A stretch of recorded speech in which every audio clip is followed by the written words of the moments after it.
몽골을 시작하기 전에 사과의 말씀을 좀 드리겠습니다.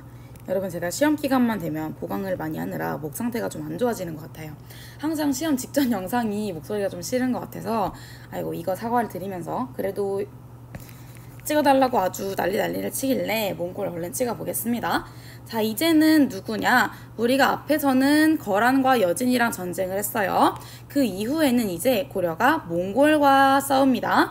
이거는 겹치지 않아요. 거란이랑 먼저 싸우고 거란이 쇠퇴하면서 여진이랑 싸웠고 또 여진이랑 쇠퇴한 다음에 다시 몽골이랑 싸우는 고려시대 전체를 좀 이어가는 이런 릴레이처럼 이 주변 나라들과 전쟁이 있다고 생각하시면 됩니다. 자, 그럼 볼까? 첫 번째는 몽골과의 접촉과 침략 두 가지를 말하고 있어요. 접촉은 뭐야? 처음 만난다는 거고, 침략은 뭡니까? 싸우는 거죠. 이 두 가지 내용을 먼저 보도록 합시다.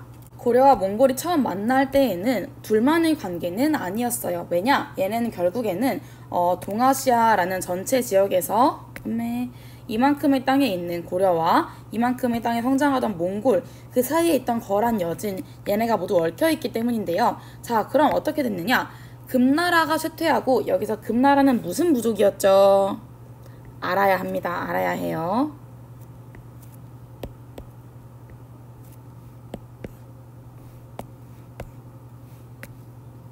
바로 여진인데요. 이 여진족의 금나라가 쇠퇴하자 이제 또 여진족이 다스리고 있던 친구들로는 거란이 있었어요. 그럼 거란이 있고 여진이 있었는데 지금 갑자기 몽골이라는 친구가 그 위로 떠오르는 중이에요. 그럼 언젠간 몽골이 이 위를 차지해서 거란과 여진을 지배하겠죠. 그 과정을 지금 보는 건데, 금나라가 쇠퇴하고 몽골이 세력을 확대하였다. 그렇다 보니 몽골이 금나라를 공격하자 금의 지배를 받던 거란, 어떤 거란? 금의 지배를 받던 거란인들이 반란을 일으키는 거죠. 그럼 이제 몽골은 여진도 진압하고 거란도 진압을 하면서 거란군을 쫓아 들어갑니다. 근데 거란군이 쫓아가는 방향이 점점 고려를 향해 가요. 자, 고려가 이렇게 있어.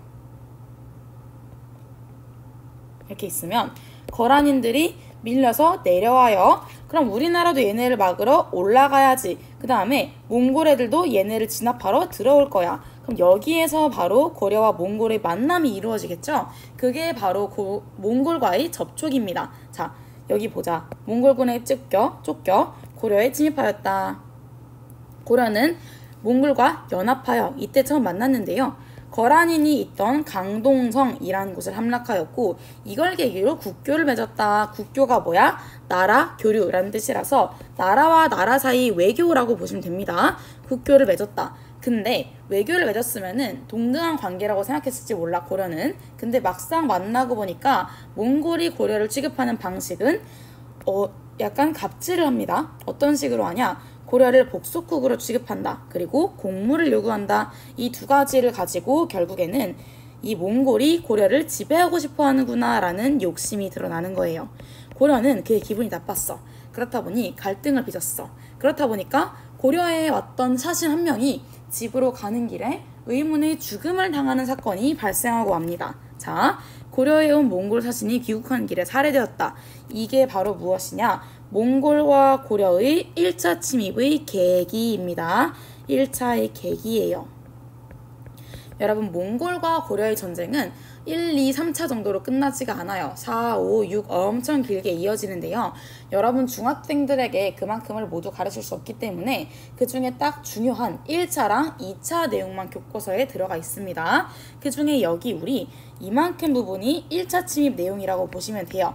1차 침입의 계기가 귀국길에 사신이 살해된 것이니까 그 이후 내용은 이걸 계기로 쳐들어오는 1차 침입 내용이라고 생각하시면 됩니다. 이게 왜 이렇게 되었을까요? 그냥 하자. 자, 침략하였다. 그러면 우리나라는 저항을 할 거야. 여기부터 여기까지는 저항하는 내용이야. 별건 없어. 그냥 귀주성에서 저항하였다. 백성과 강군이 저항하였다. 이런 거밖에 없어. 근데 그냥 귀주성을 이야기할 때는 우리가 떠올려 볼 만한 내용이 있죠. 바로 강감찬 장군의 거란과의 전쟁에서의 귀주대첩 기억나십니까? 이렇게 뭔가 키워드 나올 때 옛날 내용들 연결시켜서 기억해보고 넘어가시면 공부하는 데 도움 됩니다. 기억해보시고요. 그러나 많은 성이 함락되고 우리는 패배했어. 질주밖에 없어. 얘네 너무 세. 패배하자. 당시 집권자가 아직 누구라는 점, 최씨 정권이라는 점, 최충헌, 다음에 최우, 이때쯤이야. 최우쯤부터 이제 몽골과 전쟁을 했는데 얘네가 결국에는 왕보다 좀 더 높은 애들이었기 때문에 몽골과 강화를 맺었다는 거. 그리고 중요한 건 뭐다? 얘네가 이기고 나니까 우리나라에 뭘 두고 갔다? 다루가치라는 것을 두고 갔다. 다루가치가 뭐라고? 내정이라는 거는 나라 안의 정치이기 때문에 우리끼리만 다루어야 하는데 그걸 우리끼리 다르게 두지 않고 몽골인들과 같이 다루는 애들이 다루가치라고. 가치. 여러분 자음동화 이런 거 배우셨죠? 가치는 가치라고 발음됩니다. 같이 다루는 다루가치라는 걸 두고 돌아갔다. 저도 이렇게 말하고 싶지 않지만 그래도 다루가치 같이 다룬다 하면 역할을 기억나지 않겠습니까? 기억나시겠죠? 자, 이렇게 한 문단도 끝내고 아래로 내려가 볼게요.